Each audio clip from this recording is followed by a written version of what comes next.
vsaj kar se tiče mest na lestvici, ni nič novega v primerjavi z zadnjimi tedni oziroma zadnjimi krogi v tem spomladanskem delu. Kot tudi remiju osvojili pa so zgolj 2 točki. No, v tem trenutku pa je glavni sodnik Matej Jug dal znak, da se tole srečanje lahko prične. Medtem koliko nevarnejši napad za Radomlje. Tule je Jugovars podal kazenski prostor in 1-0 oziroma nedovoljen položaj za Tilna Hledeta.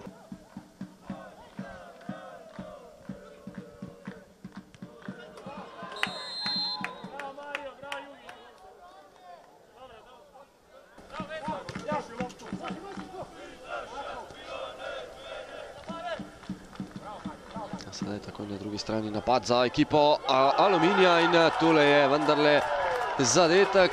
1-0, strelec pa Blaž Kramer.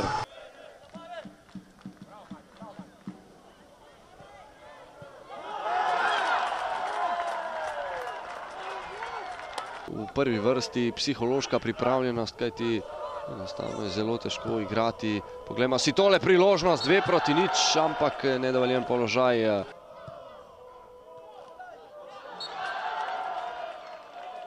Športni park v Domžalah so po petkovi tekmi proti Rudarju oziroma ga bodo še začeli prenavljati teren, pripravili novo drenažo in vse skupaj, kajti v petek je vse skupaj izgledalo zares zelo slabo, potem ko je čez dan v petek močno deževalo. Tole je priložnost za Aluminij, 2-0, Žiga Škoflek.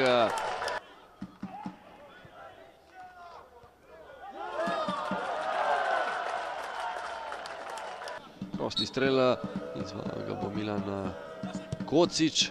Kocič podal kazenski prostor, 3-0, pa to je neverjetno.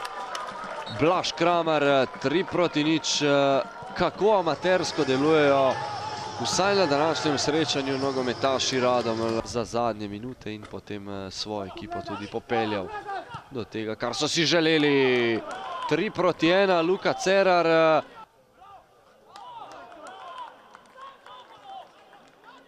Spet Luka Cerar, na desni strani se odkriva Gal Primc, podajal kazenski prostor, tole je bilo nevarno, oziroma kar dobro sta se uigrala, lahko rečemo, te spomladi Mensah in pa Muminović. Že na tisti prvi tekmi proti Radomlja v Domžalah sta pokazala, kaj zmoreta. Tole je priložnost sedaj za Aluminij, Žiga Škoflek krasno po desni strani. Zadnja minuta rednega dela srečanja se je pričela, tole pa je priložnost za Aluminij, 4-1. V zadnji minuti, morda pa je tole priložnost za Bizjaka. Bizjak se je dobro obrnil in potem še strele preko vrat. Aluminij Radomlje 3-1 je postavil Luka Cerar s pravim evrogolom na koncu, povsem zaslužena in čista zmaga, gladko kot solza Aluminija, ki se tako sedaj pospenja na 8. mesto.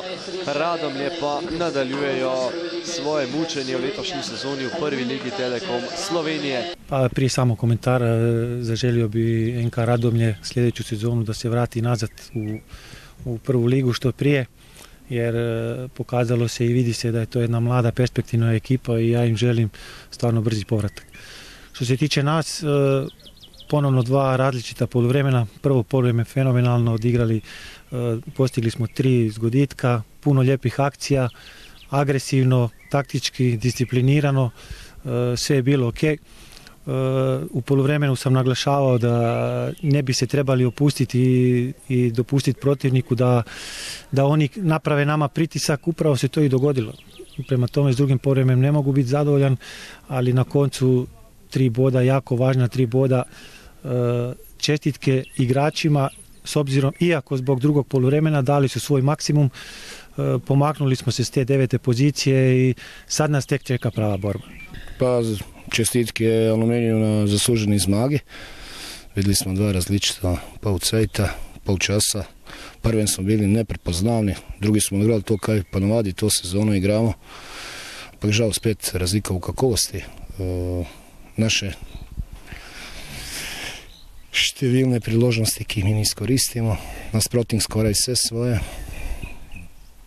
Mislim da su tudi gledalci prišli na svoj račun, su vidjeli jednu dobru nogometnu predstavu.